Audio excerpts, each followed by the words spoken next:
first event for YISA of the 2008 to 2009 academic year. I'd like to welcome everyone on behalf of YISA and on behalf of myself and also Charles Small.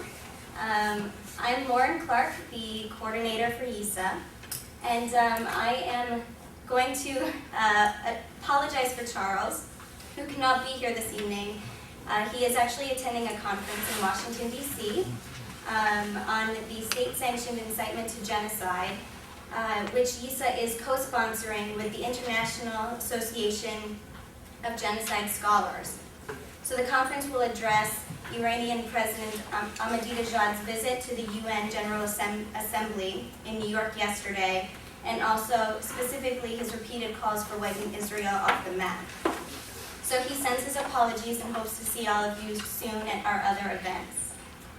So at this time, I'd like to welcome Mr. Mark Weitzman. Mark Weitzman is the director of the Task Force Against Hate and Terrorism at the Simon Wiesenthal Center. He is also the Associate Director of Education there. He is a Chief Representative of the Center of the United Nations in New York, and he's currently a member of the Advisory Board for ISGAP, the Institute for Social and Global Antisemitism and Policy. He's a member of the U.S. delegation to the Task Force for International Cooperation on Holocaust Education, Remembrance, and Research.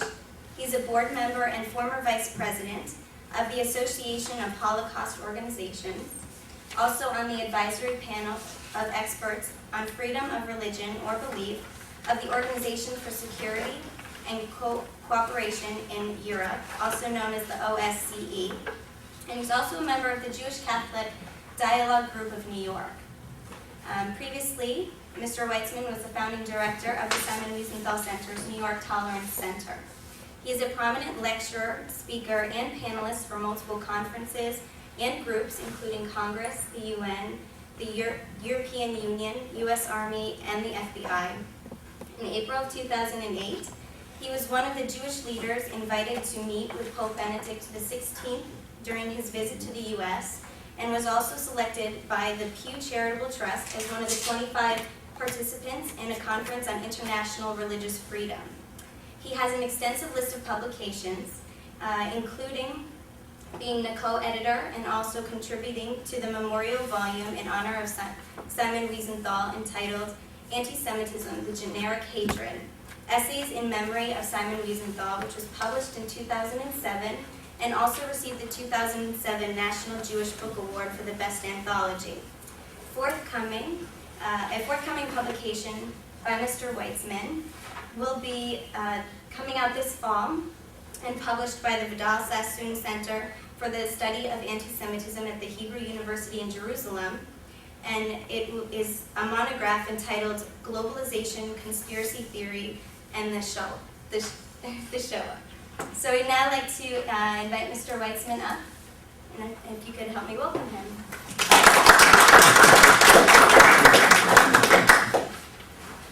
Thank you very much for that welcome, and thank you for everyone for coming out tonight. I want to sort of begin against all rules of all speakers, where you're told never to apologize for anything when you start with. But I actually do want to apologize a little bit, because I realized as we were getting into it that the topic, the theme, the title of the presentation tonight was just extraordinarily broad. And there's no way that I, or I think almost anybody else, can really cover what that implies in that title. And I'm going to kind of narrow it down a little bit. So instead of this whole, broad anti-Semitism, there's so many different, I think, varieties of anti-Semitism today that I'm really going to focus on one or two specific areas and try to kind of wrap that up and spend a little time with them. So if I had to pick a title, I would actually change it a little bit to something called The Magical Logic. And I'm working off a quote by the historian Saul Friedlander, who wrote, "The magical logic of the marriage of the opposites, the coincidence of themes from the radical right and radical left, that is the most fundamental feature of fascism." And in some ways, the new discourse that I want to talk about and explore a little bit are that merging of themes, the borrowing from extreme right into left and so on, that go into and often play off of globalization, and some of the other issues that are coursing through the world today, and sort of look at it in a very specific manner. If we think about it, when I mentioned before about anti-Semitism being, so many varieties of anti-Semitism, it used to be before the Shoah, before the Holocaust, we really sort of only talked about three different varieties. There was religious anti-Semitism, the classical anti-Semitism that had grown up in the religious tradition of Christianity and so on, and I'm not going to get into that. And I know my friend Charles here has also been interested in that topic for a long time. But basically, the results of the Holocaust led into Vatican II, the actions of the mainstream churches, which essentially repudiated all forms of theological anti-Semitism. That's not to say that strains don't exist today. It's not to say that there are not issues today. It's not to say that there are certainly major controversy, and I'll get to some of them right now. But in essence, the theological anti-Semitism that had existed and had in many ways contributed, not the only factor, but contributed to the Holocaust, was delegitimized. And of course, the same thing goes with what used to be called racial science. That as well was delegitimized. Eugenics and so on. Except for certain scientists still operating today, but on the edge of, on fringes of mainstream science, that is no longer acceptable either. So what was left was really one form of anti-Semitism that still has managed to maintain its viral capability. And that was sort of the conspiratorial or political form of anti-Semitism, and it obviously blossomed further into anti-Zionism. And of course, again, there are elements within all that I mentioned earlier of both religions, as well as issues about science and health, in which that form of anti-Semitism still exists today. But nonetheless, it is really in its purest form the strongest, most overt sense of anti-Semitism. In other words, even people and institutions that claim that they're not anti-Semitic often will allow extreme manifestations of anti-Zionism to come out. And obviously the birth of the State of Israel was a further factor that enabled that to flourish. And so basically that kind of anti-Semitism has really jumped out at us. And in recent years has become even stronger. There was also another factor in that. The anti-Semitism of the conspiracy theorists, and the classic text, of course, of the Protocols of the Elders of Zion, was based on the idea that a small core of Jews, a cabal, if you will, with its connotations of Kabbalah, of esoteric mysticism and so on, and secret Jewish plotting, was located in the fringes of society, or in the shadows of society, pulling strings and manipulating. But with the creation of the State of Israel, Jews were no longer in the closet, so to speak. They had come out as full-fledged actors onto the stage of history, of international politics. And that meant for the anti-Semites, it was a step further that was harder for them to take. And maybe a classic manifestation of this was the last political will of Adolf Hitler. He wrote, "Centuries will pass away, but the hatred against those finally responsible, international jury and its helpers will grow. I have also made it quite plain that if the nations of Europe are again to be regarded as mere shares to be bought and sold by the international conspirators of money and finance, then that race Jewry, which is a real criminal and murderous struggle, will be saddled with responsibility." So today, the anti-Semitism, which was always a constant, especially on the radical right, was commanded by one of its iconic figures to avenge itself against the perceived Jewish victory at the end of World War II. And following immediately on that, 3 years after that Jewish victory, was the emergence of the Jew into the world stage as a full-fledged actor. And this meant that the imperative to act was perhaps even stronger than it had ever been before. So,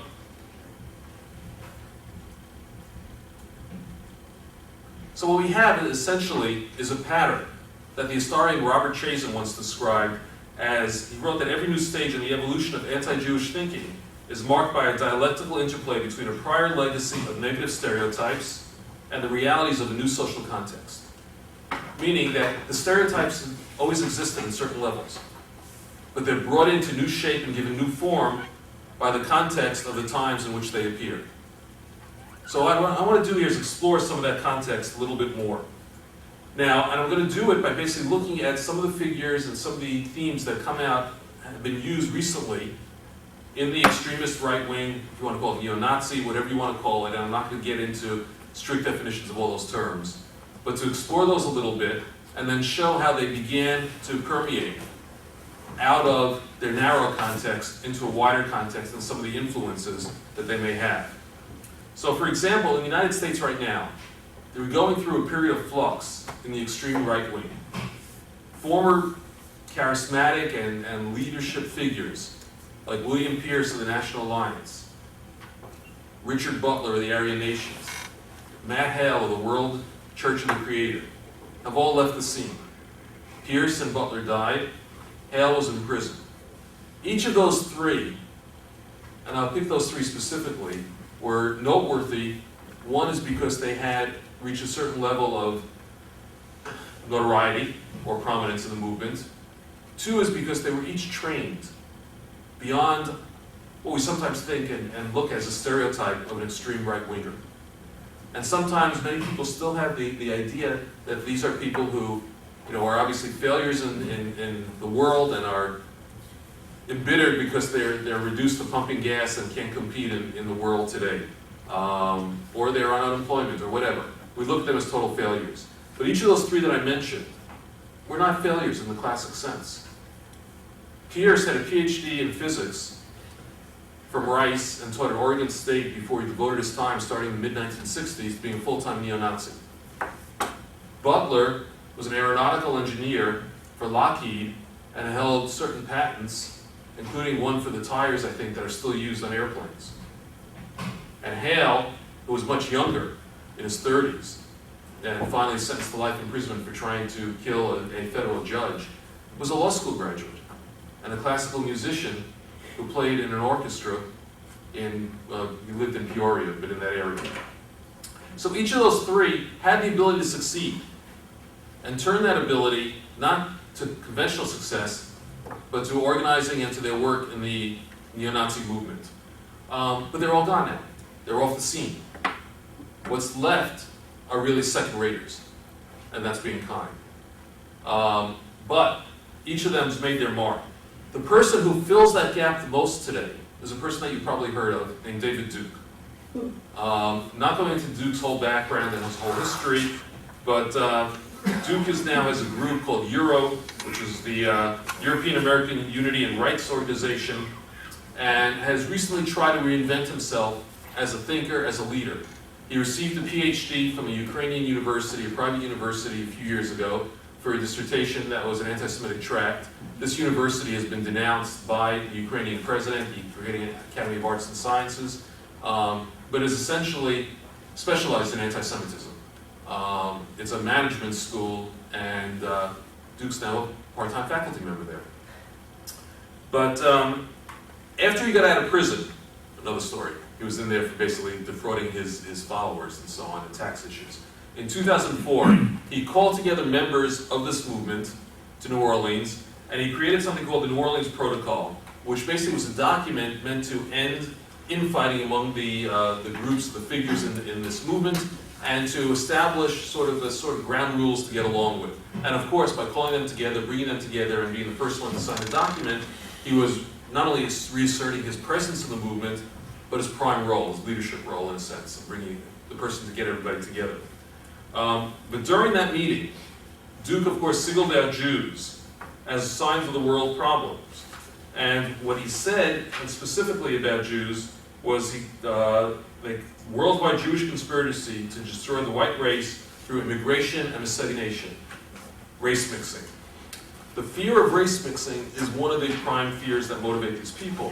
What's interesting about it is that it's not just considered on racial terms, but it's considered part and parcel of the Jewish plot. If you have time, I was going to show you some internet websites, but I'm just going to describe a game that's present on the internet now called Border Patrol. This is a game that, very simple. It shows immigrants crossing a river, and obviously they're Hispanic, Latino immigrants. The river Cactus, obviously meant to refer to the Rio Grande in Texas. And the idea is that these are illegal immigrants crossing the border from Mexico into the United States. The object of the game is quite simple. You shoot as many as you can. The more you shoot, kill, the higher your score. And in the corner is a small American flag. But in the corner of the American flag where the stars are, instead of the stars that you usually see in the American flag, is one star, the Star of David. Meant to show, and this game operates on many levels, meant to show that while the U.S. is being weakened by these illegal immigrants, the person or the group letting them in, causing the United States to let them in, pulling the strings once again in control of the U.S. government, are the Jews. And the acronym very often used by these people is ZOG, Zionist Occupied Government, referring to the United States government. Or a variant, JOG, Jewish Occupied Government. Which is one of the ways that, by the way, that they can also claim that U.S. laws don't apply to them, and the U.S. government rules don't apply to them because the government's been occupied, taken over. It's not a true American government anymore. So this whole thing operates on different levels. Now that game is sinister enough on a certain level. What I observed last winter was that the game had been around for a couple of years, about 3-4 years. And then I noticed last year on the internet, I found mention of it not no longer on the extremist websites, but I found mention of it in mainstream gaming sites, where there were discussions of it and its qualities and so on. Not its theme, but just its qualities. And I saw this kind of leaching of the extremist fringe, in certain cases, into the mainstream, which is exactly what they desire and what they want. The whole internet thing is worth a whole other presentation. I don't know if we'll have time for it. If we do, I can show you a lot on it, but we'll see if we can get to it today. Duke refers to his own awakening to the Jewish issue. He calls it Jewish supremacism, and as the root of all major issues, including 9/11, of course, was caused by Israelis. I don't have to go into all of it, but just some samples quotes about it. And one of the things that was also the root of all this is globalization.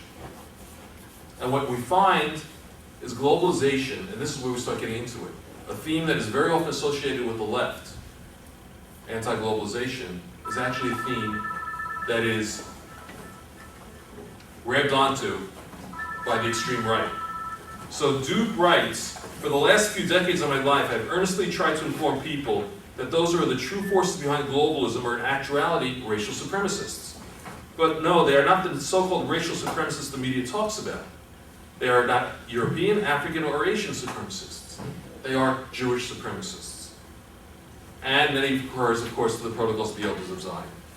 We're going to come back to the whole thing about globalization, and actually, we'll do it here and then just work it in terms of time. When you think about it, logic about it, there is a certain logic. How the extreme right is so anti-globalization. First of all, in many cases, the themes of classical National Socialism were the farmer, the earth, Nazi Germany, the land. Nothing with big business. Furthermore, the separation, borders, culture, folk, and so on. Anything that smacked of breaking down these kind of barriers would be anathema. And then there's also another shorthand as well. And I'm sort of pushing a lot together here, compressing a lot there. The shorthand is very simple. Who's in favor of globalization? Big business. Multinational corporations. Who controls multinational corporations? Wall Street. And if I was doing a diagram, I would just put equals, equals, equals in between, because the next step is Wall Street equals Jews. So globalization very quickly, in a very brief shorthand, becomes another synonym for Jewish control and domination via the protocols or an updated version. And Pierce once wrote something called the New Protocols, dealing with these issues. So this explains very simply how they can be in that boat. But it's not only globalization. It's also things as odd as ecology. There's a green-brown movement, in a way. And here again, Duke is our guide into it. He wrote, "I do, though, have an abiding love for our white race and the civilization and root values that it created. I want my children and all my descendants to live in a free and healthy society, not a third world hovel. I want to preserve the unique character and beauty of my people the same way that as an ecology-minded individual, I desire the preservation of the blue whale or the great African elephant." So out of the kindness of his heart and his feelings toward nature, he wants to support the white race and keep it great by keeping it pure from any contact or mixture with lower races. And again, there was evidence of this going back to Nazi Germany, without going into tracing the whole history behind it. And Duke is not the only one who has written about these things. Even though I've used it to sort of sketch out the parameters, this is not new. Pierce, already back in 1976, wrote, "There are in fact several issues on which we are closer to what would ordinarily be considered the left-wing or liberal position than we are to the conservative or right-wing position, which flies against every common belief that we would have about neo-Nazis. We would almost automatically assume, if we had to lump them in a political spectrum, that they're closer to a conservative position." And yet Pierce himself, over 30 years ago, was writing that this isn't true. One of these issues is the ecology issue, the protection of our natural environment, the elimination of pollution and the protection of wildlife. And there are also other issues in which are closer to the liberals than to the conservatives, although I doubt that we completely agree with them on every issue, just as we seldom, if ever, completely agree with the right wing on any issue. And Pierce also, of course, was anti-globalization. Every few months for the past year, I've used this program to warn against the policy of economic globalization. He said that in 1998. He's not the only one. That's been a glimpse at the United States, and those are probably the two of the most prominent figures in the movement in the United States. But there's another figure, there are other figures around the world, and just to give you some of them in the sense to get a sense of the globalization of this issue. Horst Mahler is a prominent German extremist. Mahler has had a fascinating career because he embodied some of this in his own life. He began as a lawyer defending Andreas Baader, or the Baader-Meinhof gang, which was the extreme left terrorist gang in West Germany in the 1970s. And Mahler befriended him, defended him, was his lawyer, and then was actually jailed for participating in a violent shootout in a rescue attempt to free Baader. While he was in prison, at a certain point, he had an epiphany. And he went from the extreme left to the extreme right. And again, by the way, there are roots of this. Again, I don't know how many people go back and have studied National Socialism and all that, but if you remember the conflict between Hitler and the Strasser brothers, it was based on part of this, in a blunt way, the emphasis of whether the socialism part should be emphasized or the national part should be emphasized. So there are parallels to this in the past. Anyway, Mahler joined the NPD, which is the German neo-Nazi political party, so to speak, became one of its leading ideologues, and subsequently left them to form something called Deutsches College or Deutsche Academy, which is sort of a think tank on the extreme right, but has also been prominent in this whole vein. Writing after 9/11, 10 days after 9/11, he wrote that globalism, already powerfully damaged by the runaway world economic crisis, will sink down upon itself like the towers of Manhattan under 1,000 dagger strikes from Islamic fundamentalism. Now, and he keeps writing in March 2001, he writes that links Jews to globalization. "We have to find this prospect unpleasant, especially since the power hides behind the smokescreen of fine-sounding words like enlightenment, tolerance, emancipation, modernism, human rights, free trade, and globalism. And in the present world situation, globalism needs to be linked to the objective existence of the Jewish question. And he further went on by saying in an interview posted on the internet that what is generally meant by democracy is actually Jewish rule, which Jewish plutocrats exercise through their control of global finance, monetary system, and the media. I do know that the nations are going to liberate themselves from the Jewish yoke. And Mahler has continued in that vein. He's been writing further about these things. But what is interesting about Mahler is that he's also begun to reach out to radical Islam. And we're going to see that trend as well developing in terms of how the extremes, the circles come together. Mahler mentioned earlier, in one of the quotes I read earlier, he spoke positively about the role of Islamic fundamentalism in bringing down globalization.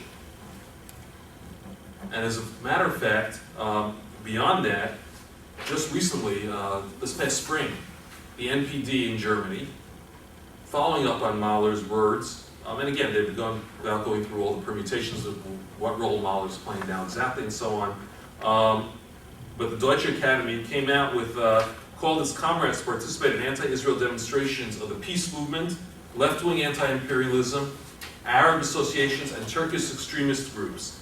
They recommended that they put down their opposition to the Antifa, which are the European anti-fascist left and extreme left groups, as well as the multi-cult, which is their term for multiculturalists. In other words, they're saying, put aside all your enmity to those who are normally your enemies.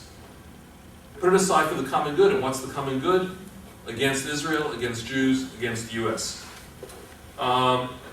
And give priority to a common anti-imperialist concern for Islamism was not our enemy, in their own words. So it was recommended that they renounce the provocations typical of their scene, which includes waving swastikas and waving the black, white, red flag and so on and so forth. In other words, sublimate everything that you've always done and stood for to fit in to the scene, all the better. So you can participate, swell the numbers for a common goal. And the classic explanation of that, of course, is the enemy of my enemy, and so on. This is nothing, no, I shouldn't say nothing new, but it's been going on for a while. Duke, who I mentioned obviously earlier, had gone around to quite a number of the Gulf states. Syria, been interviewed there, been on media there. As a matter of fact, he claims to have given Ahmadinejad the idea for the Holocaust Denial Conference that he held in Tehran in 2006. According to Duke, he whispered this in Ahmadinejad's ear when they had a meeting, and Ahmadinejad took it from there. I haven't seen Ahmadinejad's response to that, but it just gives you a sense of what's going on. There's a whole group of right-wing extremists internationally who have made links with Islamic radicals and extremists. A man named Ahmed Huber, who was a Swiss financier, and again, I'm not going into too much detail on him. His connection, he actually converted to Islam. His connections are so deep that in 2002 he was put on the watch list. The watch list is the U.S. immigration list of people who are not allowed to enter the country. For example, Kurt Waldheim, after his Nazi past was exposed, was put on the watch list. On one of the lists put out in the wake of 2001, Huber, because he was a financier involved with financing some groups that were linked to terrorism, was actually, I think, number 56 on a list of 62. That was in November 2001. He was put on that list and barred from entering the United States. He gave interviews as far back as 1965 where he talked about his admiration for Hitler, and he kept a bust of Hitler on his desk when he was interviewed. And yet, converted to Islam, has worked with Islamist groups, has found refuge in Iran at times, and his links are very strong on both sides of that coin. Before I forget, in Germany, 2006, the journal of the NPD, Deutsche Stimme, gave an interview with the head of they gave an explanation of Islam that meant to whitewash Islamic radicalism and present it to its readers in a better light. So we're seeing different ways that it's playing out, not just in terms of the elites such as Huber or Mahler or people like that, but even going to the mass, to the appeals to the people on the streets and to the readership of the journal. David Maia is another figure from the UK. Maia was a longtime neo-Nazi, very prominent, who was involved, as a matter of fact, was Combat 18, which was the group that there was a bomber named David Copeland who blew up a gay bar and a couple of other places in London a number of years ago, serving a life sentence. Maia was the theoretician of Combat 18. 18 is one of the neo-Nazi acronyms of numbers, standing for the first letter of the alphabet and the eighth letter of the alphabet. In other words, it's a neo-Nazi version of what in Hebrew we call gematria, the numerology in a sense. And the A, the first letter, stands for Adolf, and the eighth letter is H, Hitler. So Combat 18 is an action arm of neo-Nazis. Maia converted to Islam a few years ago in the same mosque, Brixton Mosque, that Richard Reed, the shoe bomber, and others participated in, whose imam was deported from the UK a number of years ago. And Maia has made it a point of writing over recent years. Not only has he visited and spent time in the Middle East, but he's made a point of literally writing about how he wants to bring neo-Nazis and Islamic extremists together. And if you go, for example, to the website of the Aryan Nations or groups like that, which are sort of falling apart and stuff, but you'll see evidence of this because Maia's writings are in there. For a while, the Aryan Nations, in one of their splinter existences after Butler's death, had a minister of, I forget what they called it, to the Muslim world, or the Arab, which meant nothing practically, but it just showed what they were going, the direction they were trying to link up in. Now, whether Maia was really a neo-Nazi, was really a most sincere convert to Islam or so on, I'm not sure the answer to that. He's also, after Islam, he's sort of veered into this kind of a paganism, a neo-pagan outlook. These are not necessarily the most stable people in the world. And the truth is, the links, in some ways, are not that strong between neo-Nazis and Islamic extremists, because the bottom line is, for a jihadist, these are still white Europeans, Christian, pagan, but certainly not Muslim. So there's a certain level of suspicion and distance that they haven't bridged yet, except for one area. And that's the area of Holocaust denial. There you actually have convergences. Part of it may be because that's the more intellectual arm of both groups at a certain level. A number of figures from the Muslim world or from the Arab world who are into Holocaust denial are more secular or even Christian Arabs. So there is room to build bridges there, but bridges have been built for a long time. Very quickly, to go into it, I have a whole list of contexts that I go into, especially between Iran and so on. I'll get to some of those immediately. But it's one of the first tangible evidences of this was not the conference that was held in Tehran in 2006, but there's actually an attempt going back to 2001, spring of 2001, by a man named Jürgen Graf, who fled Switzerland because he was about to be jailed for violating hate crimes laws, fled to Iran, got Iranian money to fund the conference in Beirut that was being co-sponsored by the Institute for Historical Review, which is the U.S. Center of Holocaust Denial, based out in California. And this conference was meant to bring together leading figures, Pierce, Mahler, they were all committed to coming from the U.S., along with leading figures from the Muslim world. It collapsed under a barrage of criticism, to the point where, controversially, because we were never 100% sure, Edward Said came out against it, but then he later seemed to backtrack. They came out against it. It was sort of never 100% clear, but he certainly did not endorse it wholeheartedly. And eventually this, as I said, it collapsed. And a follow-up was eventually held in Jordan about a year later, just on a much more minor key. Mahler and Pierce did not make it. Some of their speeches were read. The Arab figures were not as prominent. But it showed something.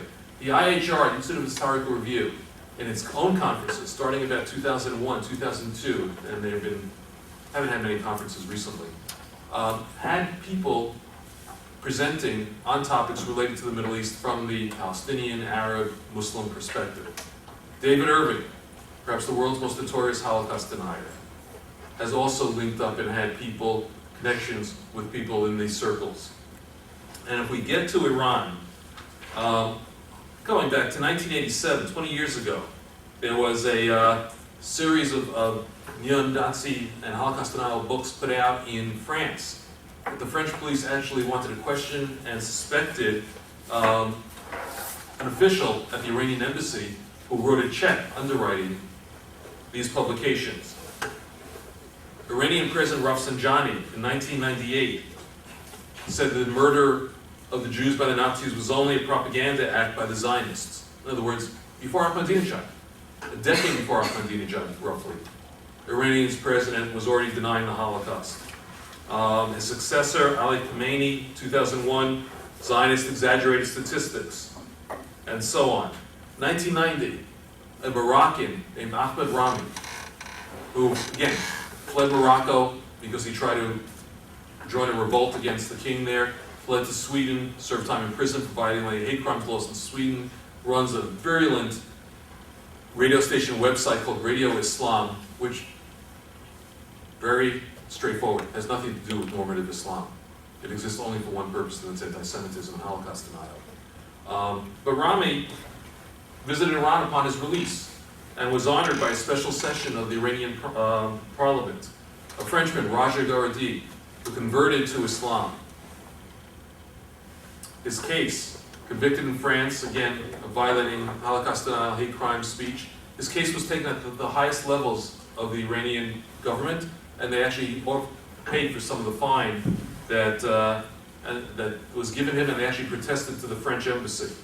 Graf, I mentioned, an Austrian, an Australian, all found their way to Iran over the past 5-6 years. And a number of these spoke at the Denial Conference in 2006. The recent conference in Tehran in 2006 brought together a number of familiar names. David Duke was there. The Frenchman Robert Fursan has written that the Diary of Anne Frank was a hoax. Frederick Tobin, Australia's most prominent Holocaust denier from the Adelaide Institute.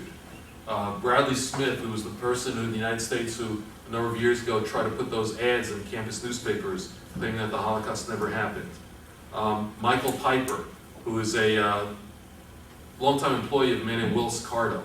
Cardo Funds, or actually was a founder of the Institute for Historical Review, funded the Liberty Lobby, Spotlight Magazine, is one of the leading underwriters of extremist right stuff in the United States for the past 40 years or so. He was there representing Cardo. Jürgen Graf, the Swede who I mentioned was the Swiss man who was given the money to organize the Beirut conference. They all came down to Tehran. They were all welcomed with open arms. So this is nothing new, this linkage and this mixture. The interesting thing, by the way, I'll point out while we're talking about Tehran is if, I don't know if any of you saw the pictures and looked at that conference, but the anomaly there, of course, was the presence of the Neturei Karta, the extreme Orthodox, sort of ultra Hasidic group that showed up there. It's interesting for a number of levels. First of all, it's not their first contact with Iran. They've been working with them over the years. They had a visit in 2000 as well. They're actually approved visitors and the link of the tiny Iranian Jewish community, which still exists, to the outside world in a sense.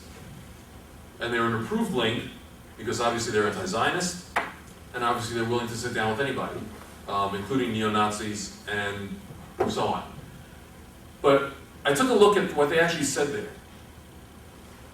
And it was actually very interesting, because what they actually said there was not Holocaust denial. They were the only people who stood up. And they literally said, one of their spokespeople, one of the rabbis stood up there and said, anyone who denied the Holocaust is an idiot. My grandparents died there. They blamed the Zionists for using it as a political tool. They gave a blessing to Ahmadinejad. But they actually stood up and claimed that the Holocaust was real. So it's a very bizarre case, and that's worth a whole nother long conversation about. In their own lights, they're not only trying to rescue Jews in a theological sense, but actually to rescue the world and keep the world running on the axis that they believe God put it on, that Zionism has ruptured. But again, that's a whole nother conversation. So why are the Iranians, for example, I was wondering why they were so involved in Holocaust denial. What is worth it? Why does the president of Iran dealing with an issue that in a certain sense is so, there's no gain in it necessarily, and what is the whole point of this? And there are a couple things. One is that the Iranians are watching something that's happening in the Western world, and that is, there's a growing trend toward the institutionalization of the Holocaust.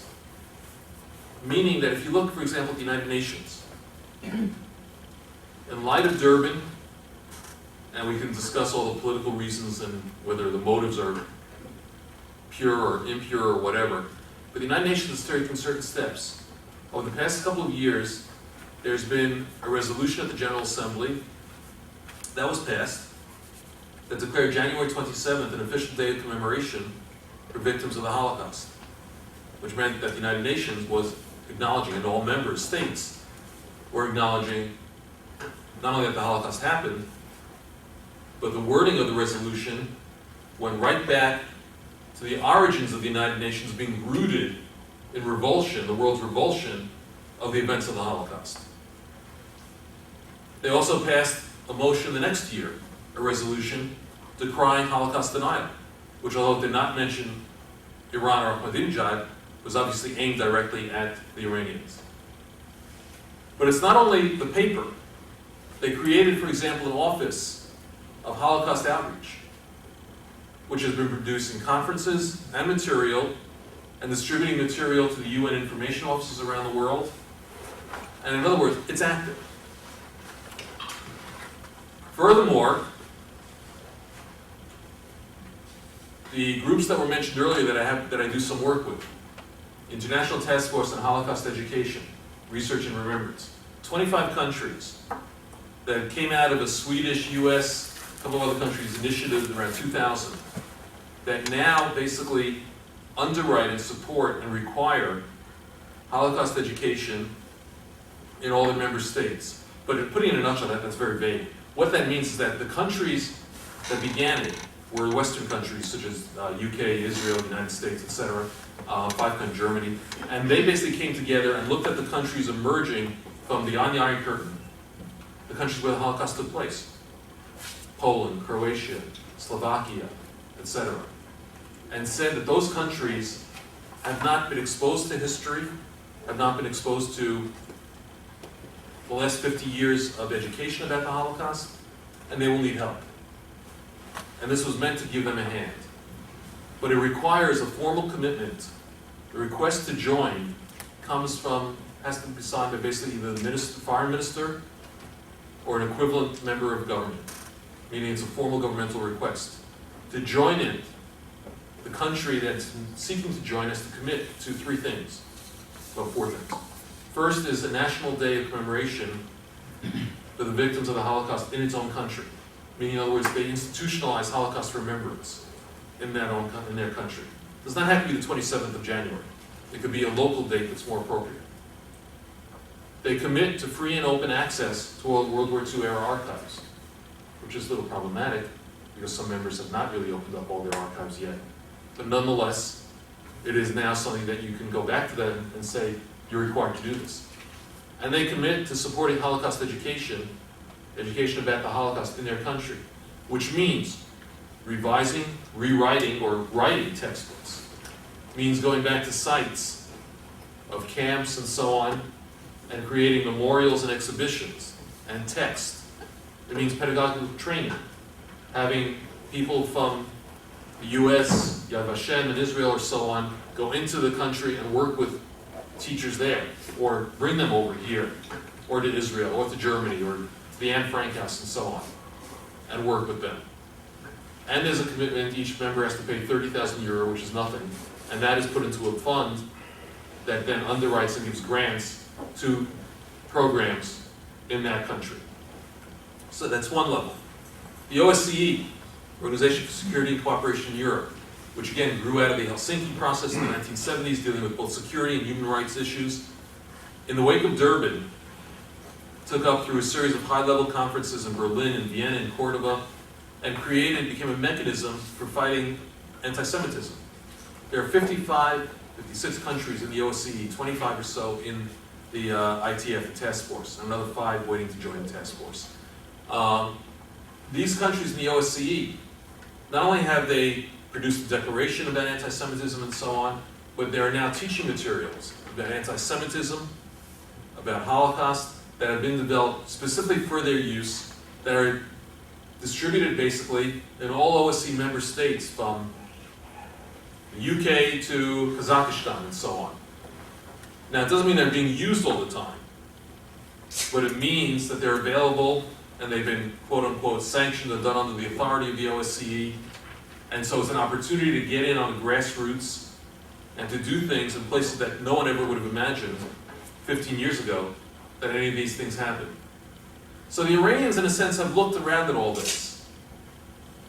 And I'm not sure if they know 100% about the OSCE because they're not a part of that. But they certainly know about the UN stuff. And I think they've realized that the Holocaust has become, in a way, a form of institutionalized memory. And people sign on, countries sign on. And this is a threat to Iran.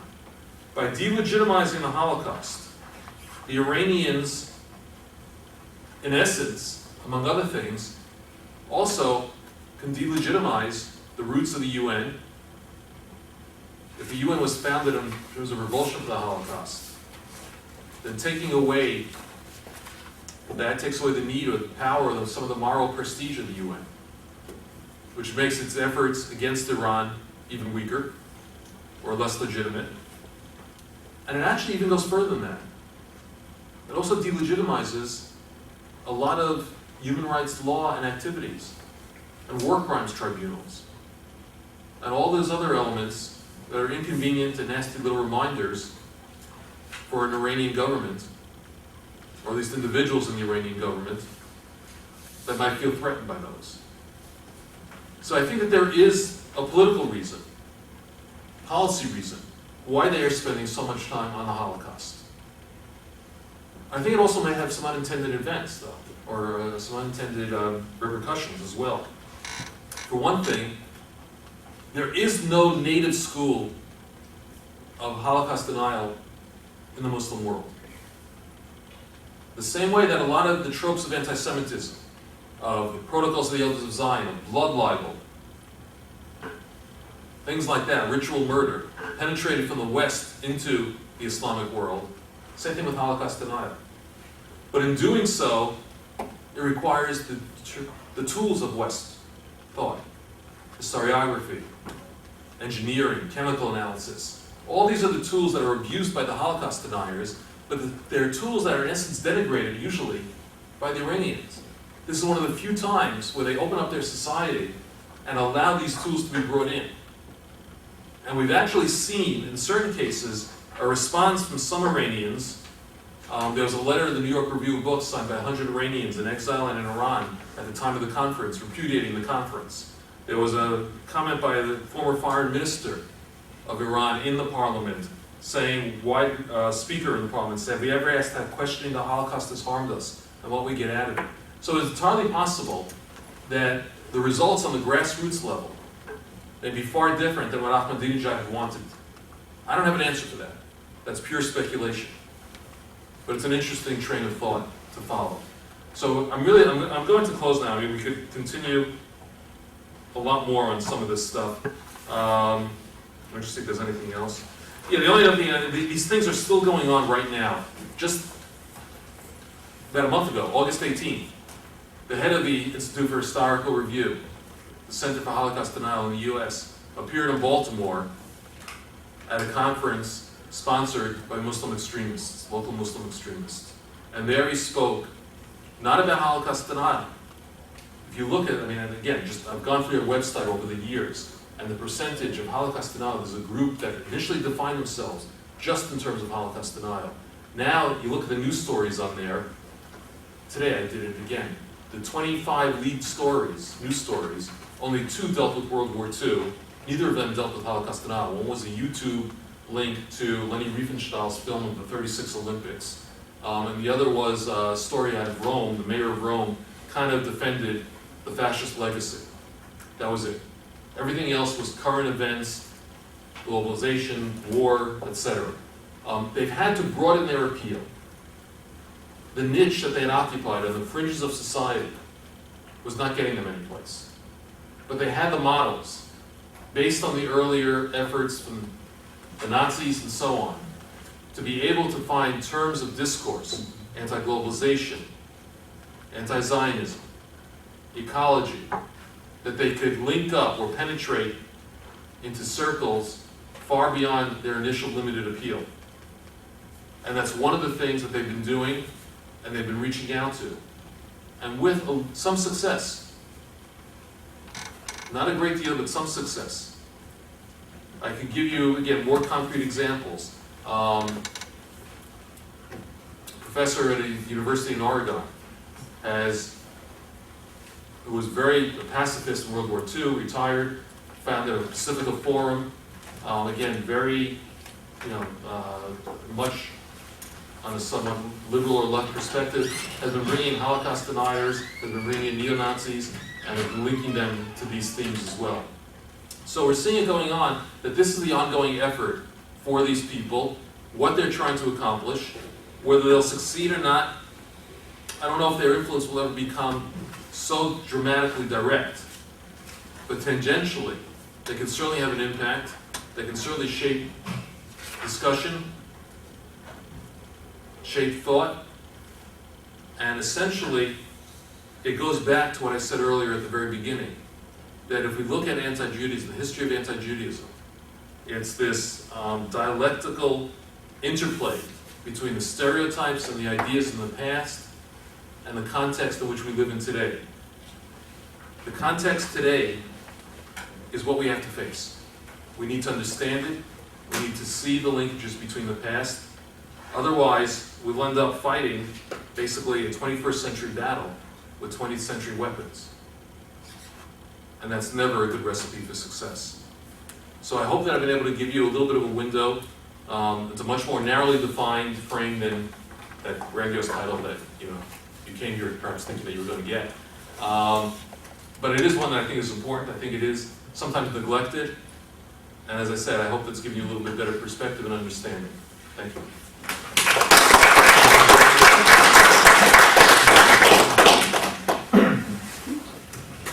And the proverbial question and answer time that's being moderated.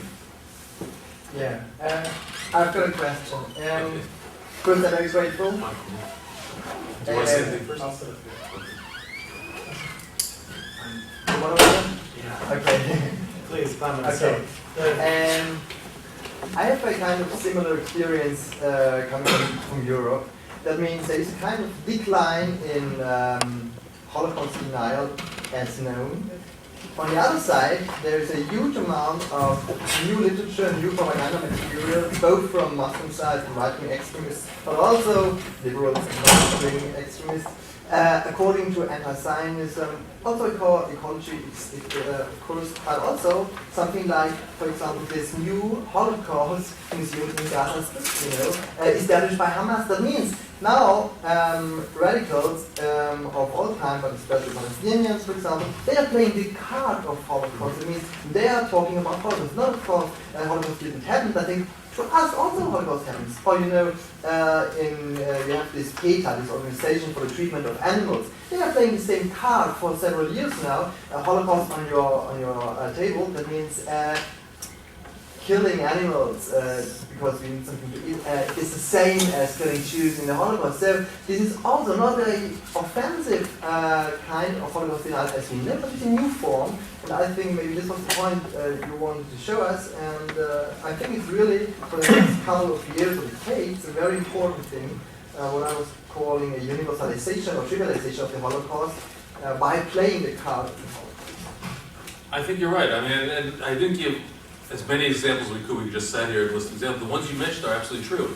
There is no question about, I think certain elements of the Palestinian movement have attempted to take the term Holocaust and the description, and they basically called for similar things. In other words, just their claim is what applied to the Jews after the Holocaust in terms of assistance to DPs and so on, and resettlement and bringing them, all that should apply to their community. They've called it was Mahmoud Darwish, the poet who recently died, I think in the 1990s or whatever, wrote an appeal that was based on a similar idea. And I don't remember the exact language, but it was almost sounded as if you would take a UJA kind of appeal and just transpose the names and stuff, and it had similar images in the similar language.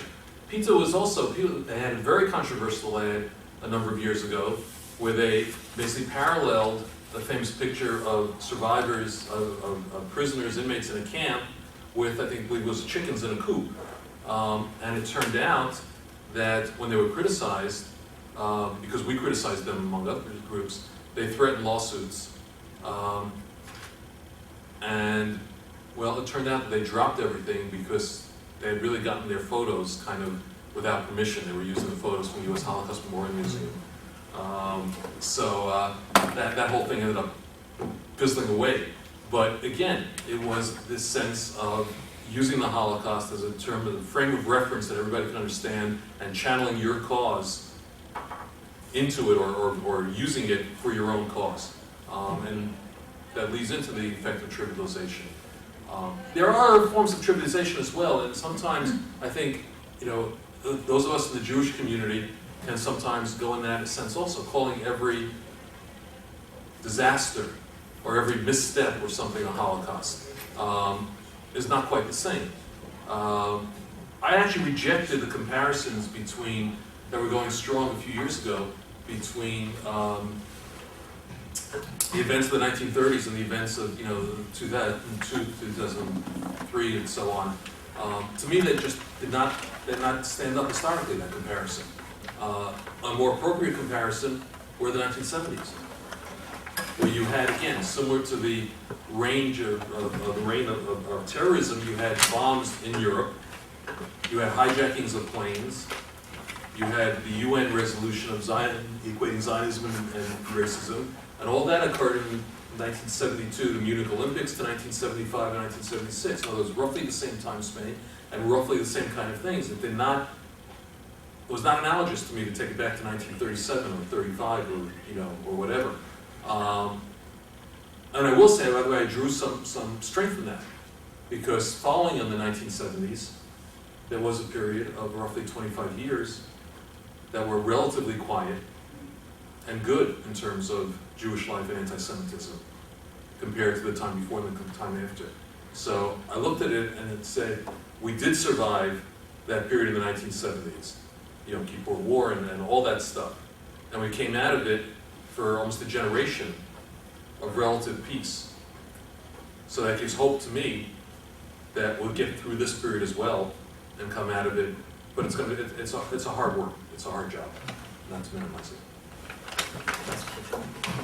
I may be jumping the gun here in the time frame, but it would seem to me that conspiracy theorists would have a field day with the current financial problems, the bankruptcy of Lehman Brothers, Fannie Mae, Freddie Mac, subprime mortgages. Have you seen any sign yet that's going to blame this all on the Jews? Oh, absolutely, absolutely. First of all, it's already out there. By the way, I guess I could go into the whole question of neocons and being all Jewish and so on and so forth. In other words, any current public event that does not work out, well, I guess the best of all possible hopes, can then ultimately be blamed on the Jews, especially when it comes to finance, especially when it comes to money. I'm seeing parts of it starting already on some of the internet sites and some of the the conversations going on. It'll be institutionalized. In other words, it'll be written up, it'll be formalized, and there's no question that you'll be able to take your choice between extreme left, whatever extremist you want will go in that direction. That's the one prophecy that I'll make here with absolute certainty. Okay, thank you. There's a question in the back. Do you think the bailout will be looked at as from that same perspective, that the government is now helping the Jews you know, the capitalists. Yeah. I think it will, because I think that the bottom line for a lot of these people are that they believe that the entire financial system was set up to benefit a small number of people. And while not necessarily every one of those people were Jewish, but the majority were, or the ones that aren't were fronts for Jews. So the bailout is going to definitely be seen as signs that the government is taking care of those who are behind it. And especially in terms of, I'm sure it's going to come out about salaries of Wall Street executives, you know, so on and so forth. It's classic. I mean, it's just made to fill in the blanks. But there's absolutely no question in my mind that this whole thing is going to be turned around in that vein. And I would suspect that if I left here and went onto my computer, I could already find articles and so on in that vein. There's no question about it. You talked about how the right wing is reaching out by making arguments that are traditionally considered leftist arguments, like the anti-globalization argument. What's the reception on the left to these efforts? It's actually in some ways scary, because in some ways it's being accepted. You go to places, some of the World Social Forums, for example, where there are signs of this kind of thing having come into it, where you'll have people making comments that, you know, that Hitler was not that bad when it came to this topic. There are a number of pieces that have explored this perspective, and basically, well, let me put it this way, you just find some bizarre people in there. I just got word of a conference, oh yeah, I'm sorry, the one in Baltimore that I just mentioned, that had the Institute for Historical Review's director, a longtime neo-Nazi named Mark Weber, sponsored by Muslim extremists. You know what one of the other speakers was? Ramsey Clark, the former Attorney General, very much on the left, who has also been appearing on this circuit over the past few years. And I tell you, I grew up admiring Ramsey Clark in many ways when I was younger for his work as Attorney General and so on. And yet he's been on this circuit, and here's a perfect example. He had the opportunity not to appear with these people, but he went ahead and did it.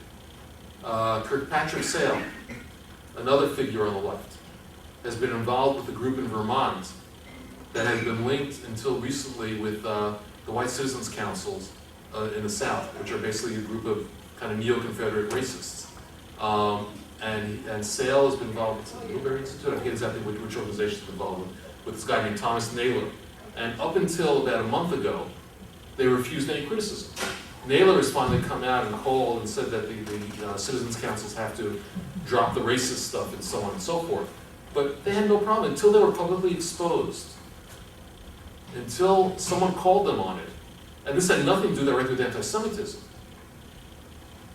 They had no problem linking up with it. And this is, I think, is problematic. Whether it's delusional, whether it's the enemy of my enemy, I'm not quite sure, you know, the psychology of it. But there are enough manifestations, enough people that falling into that it bears notice.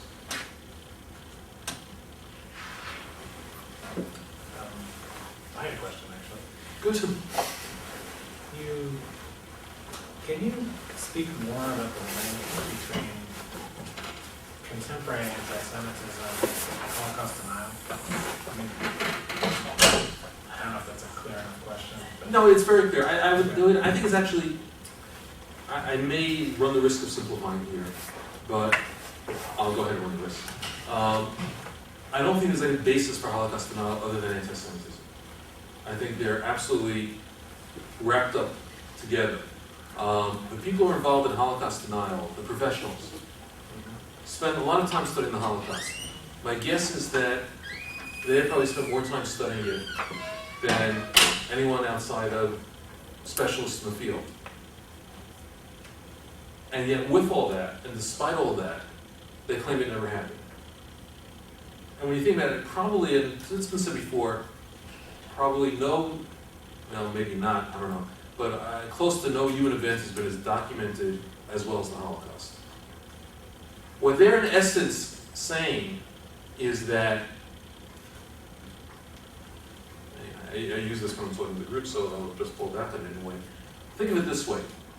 The millions of Allied soldiers, Russian, British, US, France, etc., who served in the European theater during World War II, and either liberated the camps, saw evidence of it, came upon the DPs, and so on and so forth.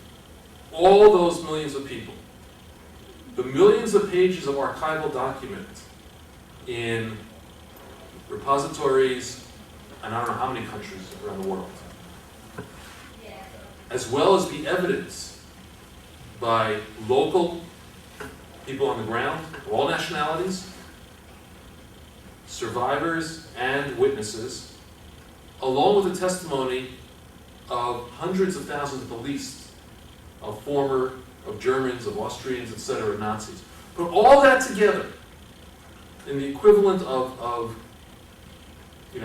just think of that, what space, what effort. And what they're saying is a small group of Jews manufactured all that, told everybody what to say, swore them all to silence, and except for these 150 dedicated, intrepid individuals who discovered the truth, no one has come out and spilled the story.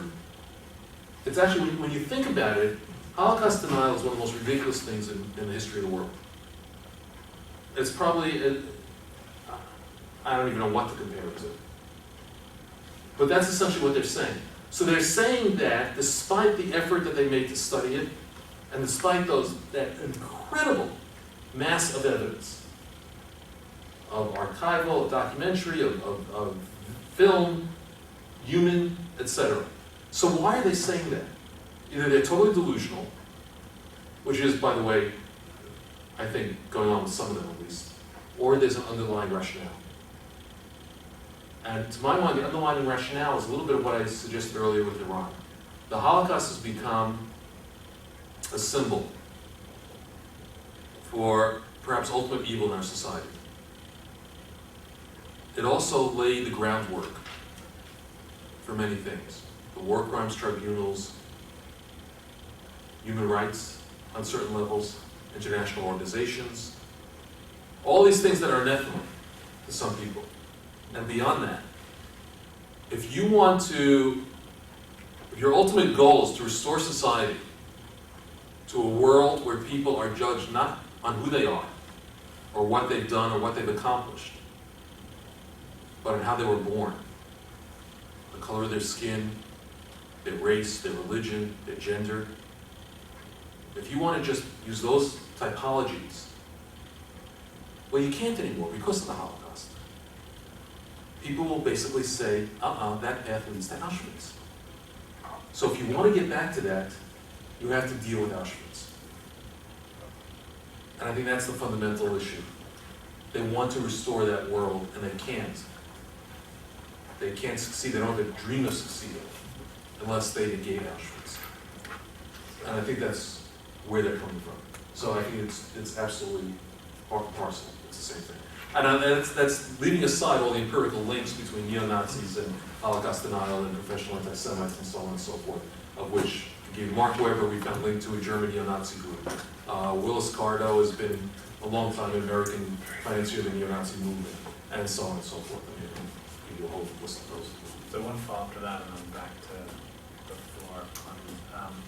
You mentioned that motivation, you believe the political motivation of Iran to support Holocaust denial is this delegitimization of the UN and human rights law. That's my hypothesis. One of my hypotheses. Right. Do you have evidence for that, or you just No, it's purely subjective in a sense. I was looking at it, and I was trying to answer the question: why would Ahmadinejad, who is, my understanding of him and looking and reading about him is that he enjoys the spotlight. He enjoys listening. But okay, so there's a little bit of that.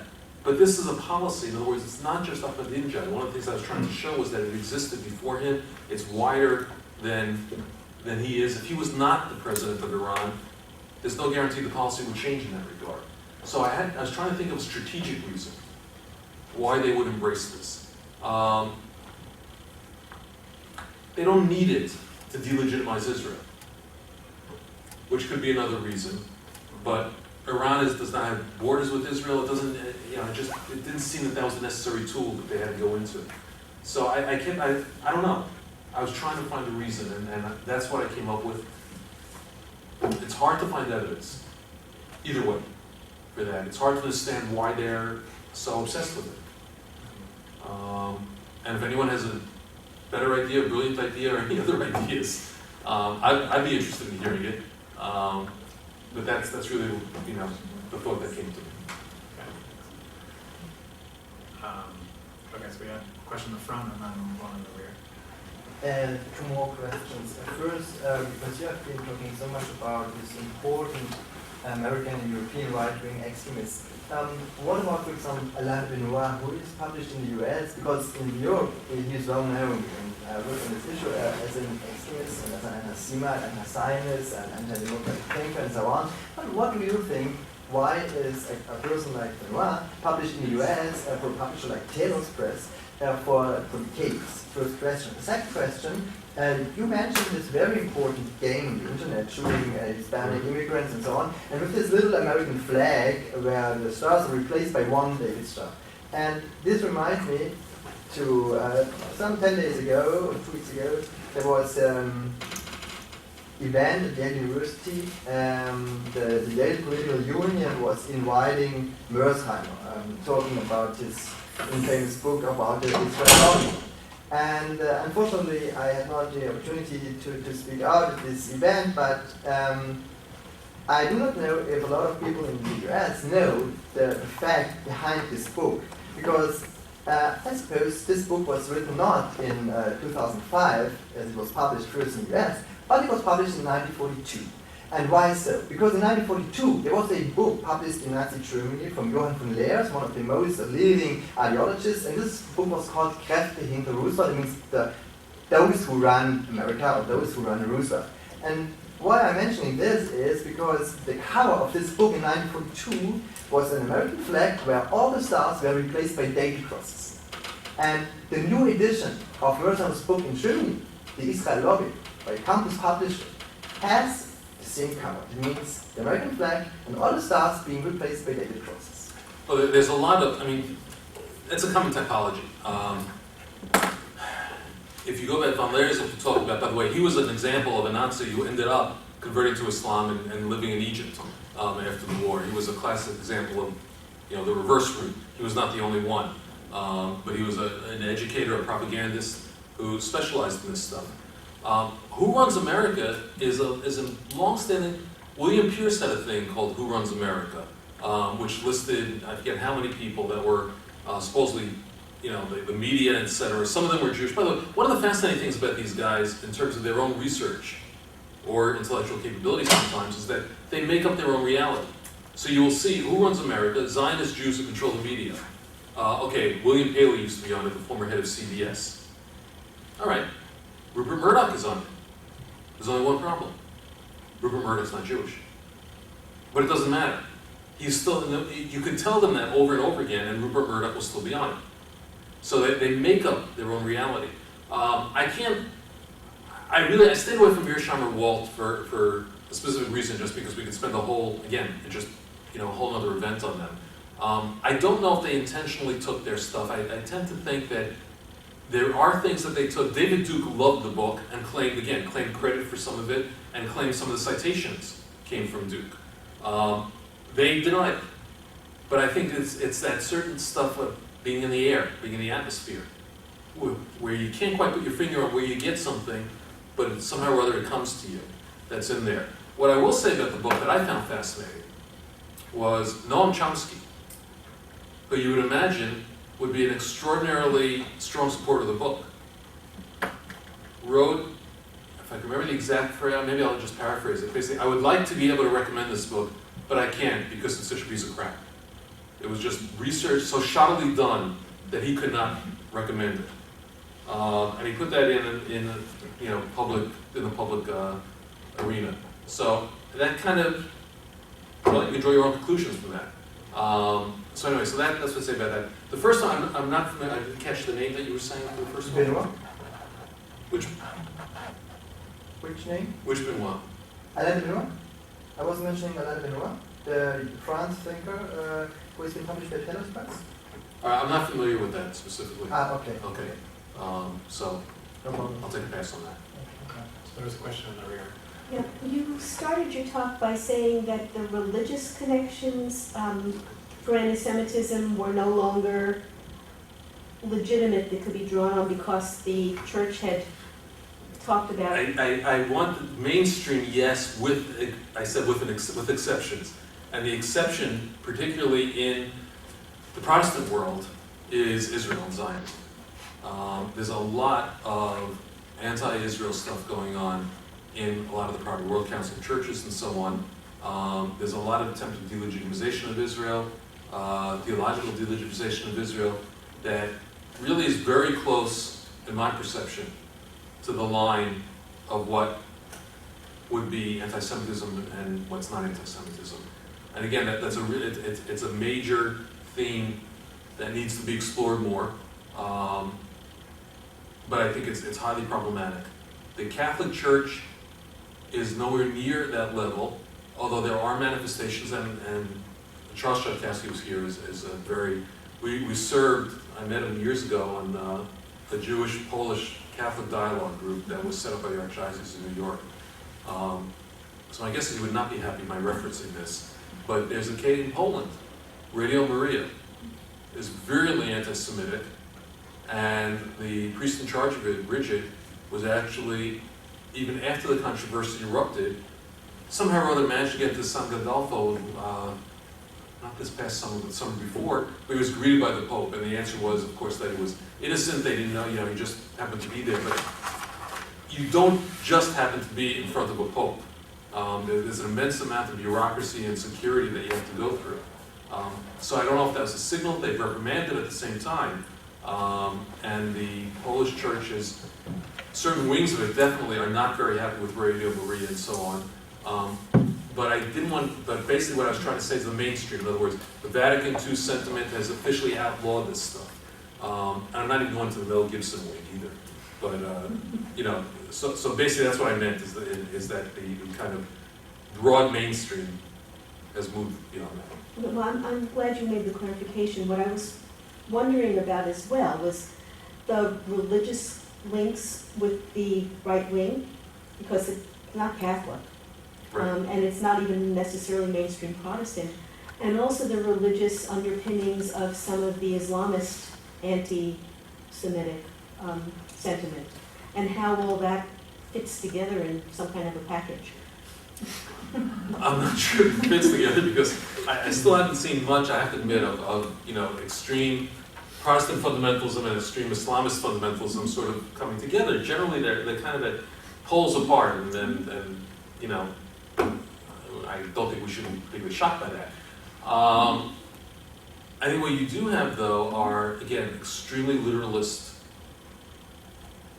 and fundamentalist readings of religious texts. You do not have them mediated through historical experience of working with the other, which I think is and I think it's vital, and I think that's one of the things that's left out of conversations about religion. Is that very often we talk about having voices from the mainstream speak up and take control of religion and so on, and sources that deal with that. Most of the sources, I think, that deal with that come out of the experience of religions having to share space. They're basically practical. They develop a working relationship on how to deal with it. And I mean, I'll be very honest, clearly I'm much more familiar with Jewish tradition than I am with either of the other two. And I've spent more time working with Christians than I have with Muslims. So I'm not claiming total expertise on this. But my experience has been that that's the way these things have developed. And I don't think we pay enough attention to it, nor do I think that we sometimes look at others perceptively. Actually, I'll give you a concrete example. I think the Jewish community, in many cases, has been slow in recognizing that not all Muslims are Arabs, and not all Muslims are directly involved with the Middle East. And it took us, my own organization, last year, created a website called smusa.org, which is a very, on some level, simple website, but it basically brought basic information about Jews and Judaism to the Muslim world. But it did it in not just English, but in Urdu and Farsi and Arabic and Indonesian. And we've developed relationships. We've done a conference with under the patronage of the former president of Indonesia. And not that everything is wonderful and some, but it means that there's this whole other world that I think Southeast Asia, where Indonesia is the largest Muslim country in the world. Southeast Asia is where more Muslims live than any place else. And they've been left out of the conversation. The conversation had been centered on the Middle East. The conversation had been centered on, radical, on Zionism, on all these hot button issues that did not involve these people directly on a certain level. And I'm glad that they're being brought into the conversation. And it doesn't mean we see eye to eye. It doesn't mean there's not radicalization in that world. But it's still a whole different world that had just been neglected. So I think that's one of the things that we need to do better is just be more perceptive in our outlook. So we had two questions in the front first. I'm still thinking back and forth about your hypothesis why Iran, why the Holocaust denial is so strong, and you link this with the UN and human rights, because, I found it quite intriguing, the thought, because that would mean this would go back to the roots, so to speak, the UN and the human rights debates. And I just kept wondering whether you could say a little bit more about it, because to me the link was more, clear in terms of Israel and what the Holocaust stands for in a global view, maybe, for the creation of Israel, Israel as a safe place, etc. And I was just wondering, because the UN and the whole human rights debate, they go on, in recent years, they go to very different places, and the UN could be seen, more, in favor of Iran than Israel, and all those things still, I think that I looked at it in the sense that the mechanisms, in some ways, that were directly threatening Iran, or Ahmadinejad personally, on a certain levels, were coming out of the UN more than Israel, more directly. The arms control inspectors were from the UN. The whole issue of the nuclear program and so on, from the UN. The Security Council, from the UN. If he's ever brought to trial as a war criminal, or criminal crimes against humanity, I'm sort of cynical that will ever happen, I'm not sure, whatever. But again, that's from the international bodies. Israel is not directly an actor in those things. In other words, it has an impact, it has a say, and if you want to say that Israel is driving the United States in that conspiracy perspective, fine, say that. But the immediate issue is from that body, or that type of body. And if you're also trying to sway world opinion,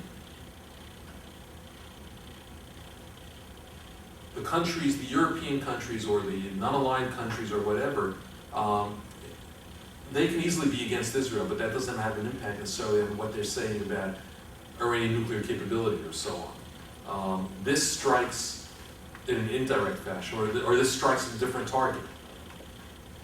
And I don't know, as I said, it's pure hypothesis, but it just seemed to me that the investment of time and energy was beyond what they needed. Israel was already stigmatized. Israel was already demonized in the Iranian discourse, political, social, etc. They didn't need a conference dealing with the Holocaust. Why these specific subject? Why? They could have done it on anti-Zionism. They had a smaller thing about cartoons in wake of the controversy about the cartoons about Muhammad. They had a smaller international cartoon contest, but they didn't put as much effort into it. They didn't bring so many people in. They didn't, broadcast, it just didn't seem, it seemed disproportionate. So that's what I'm trying to get at. And as I said, it's a hypothesis. I freely admit that. It's hard to find evidence. I could be way off on it. It could be something I never even thought about it, just decided to do that way. But I was really trying to give a rationale for, in a sense, what I saw as an irrational act. And a strategic or political or diplomatic rationale in that vein. So it's the best I can do. And if it doesn't fit, it doesn't fit. I really don't know. So we had another question. Yeah, actually my question was very similar to the next question. Okay. Because I was saying that this whole Iranian Holocaust denial also stems from, anti-Zionist ideology basically, and sort of Well, you're right. have a strategic rationale. No, I don't know, but I it agree stems with from that. a certain the way- ideology, a worldview, a belief system. They believe that the Holocaust. I agree with that. happened. There is a form, and I probably should have said, and that maybe just, I plead that it's so self-evident to me, but I should have put it out there as well, was that, of course, it delegitimizes Israel as well. That goes without saying almost. Yeah, but also But when it you does. say, do we necessarily have to look for a political, international, strategic rationale? Or is this just, not just, but is this now part of the worldview? That is, if you are anti-Zionist, you deny the Holocaust. Not necessarily, but in most cases. Well, And the it's certainly interesting- in their case, and that sort of comes from that place. Because for them, it is the logical continuation of their anti-Zionism, anti-Israeli ideologies to deny the Holocaust, which they think Israel uses to justify its The existence. reason So that, their inner logic maybe works.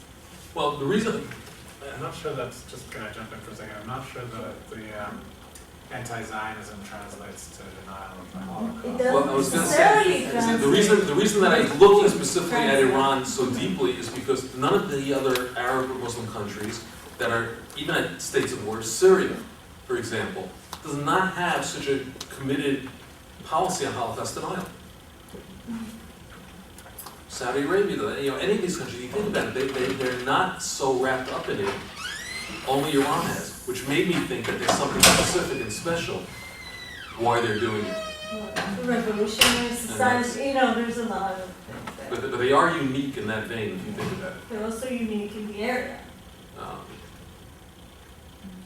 I don't know either. I wonder if maybe it goes the other way. The anti-Zionism comes out of the Holocaust denial because it seemed to me that Iran wasn't that vociferously anti-Zionist before. I mean, they talked the game, but they didn't really make a big deal out of it.